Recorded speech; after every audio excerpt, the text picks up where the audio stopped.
Moving to the 40th question, a galvanic cell is set up from a zinc bar weighing 100 gram and 1 liter of 1 molar copper sulfate solution। तो एक galvanic cell बनाया गया है जिसमें एक zinc bar दे रखी है 100 ग्राम की और 1 litre 1 molar copper sulphate solution दे रखा है।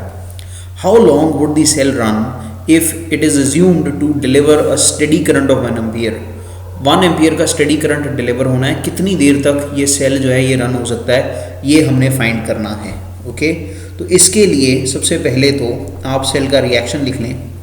इस सेल में जिंक जो है, जिंक की बार दे रखी है, तो ये जिंक जो है ये Zn2 पॉजिटिव आयंस बनाएगा और 2 इलेक्ट्रॉन फर्निश कर देगा और कॉपर सल्फेट का जो कॉपर 2 पॉजिटिव है ये यही 2 इलेक्ट्रॉन्स ले लेगा और कॉपर में कन्वर्ट हो जाएगा। अब अगर आप देखें number of moles of copper sulphate, तो वो आपके पास आएंगे through the formula molarity into volume. Molarity 1 molar दे रखा है कॉपर सल्फेट सॉल्यूशन और 1 लीटर की उसकी वॉल्यूम दे रखी है, तो आपके पास number of moles copper sulphate की आए 1। कॉपर सल्फेट जब आयनाइज होता है तो ये कॉपर 2 पॉजिटिव बनाएगा और सल्फेट 2 नेगेटिव बनाएगा और इसका 1 मोल हमें दे रखा है। Right, this is 1 mole that we have calculated. 1 mole of copper sulfate will give us 1 mole of copper 2 positive ions. अब यहाँ पे 1 mole of copper 2 positive ions को 2 मोल लग रहे हैं इलेक्ट्रॉन्स के, तो आपके पास 1 मोल कॉपर बनेगा। अब जिंक जो है उसमें देखें, अगर 1 मोल जिंक का जो है वो 1 मोल जिंक 2 पॉजिटिव आयंस बना रहा है और 2 मोल इलेक्ट्रॉन्स फर्निश कर रहा है। अब हमें ये चेक करना है इन दोनों में से कि सेल रुकेगा किसके कारण, जो लिमिटिंग रेजेंट होगा उसके कारण ये सेल रुक जाएगा। तो नंबर ऑफ मोल्स जो हैं कॉपर के जो हमारे पास अवेलेबल हैं हमने कैलकुलेट कर लिए हैं। यहाँ पे नंबर ऑफ मोल्स अवेलेबल हैं 1 mole, but number of moles of zinc हमें देखने पड़ेंगे। तो जिंक जो है हमारे पास 100 ग्राम दे रखा है, जो टोटल जिंक अवेलेबल है आपके पास। नंबर ऑफ मोल्स पहले जिंक का कैलकुलेट कर लेते हैं कितना अवेलेबल है। तो zinc here available to us is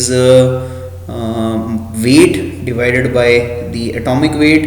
weight जो है इसका दे रखा है 100, atomic weight जो है ये भी दे रखा है 65।